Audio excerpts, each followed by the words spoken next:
অবৈধ বিদ্যুৎ সংযোগ বিচ্ছিন্ন করতে গিয়ে ভ্রাম্যমাণ আদালতের উপর চড়াও হয়েছিলেন ঢাকার আগারগাঁওয়ের আলোচিত মিজানের ভাতের হোটেল এর মালিক মিজান।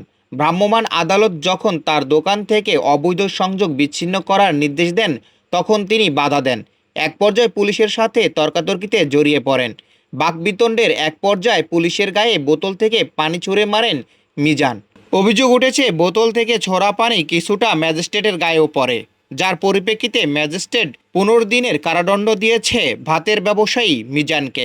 ঘটনাস্থল থেকেই আদালতের নির্দেশ অনুযায়ী মিজানকে গ্রেফতার করে নিয়ে যায় পুলিশ। এ বিষয়ে মিজানকে জিজ্ঞাসাবাদ করলে মিজান বলেন, আমার ভাতের হোটেলটি একটি কুচক্রী বহল বন্ধ করে দিতে চায়। ইতিমধ্যেই আমার দোকান থেকে বিদ্যুতের সংযোগ বিচ্ছিন্ন করা হয়েছে। আমি প্রতিবাদ করাতে আমাকে গ্রেফতার করেছে পুলিশ। তবে আমি ফিরে আসব 3 দিন পরেই। দেখবেন আবারও আমি সবাইকে নিয়ে আবারও চালু করব মিজানের ভাতের হোটেল।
রাস্তা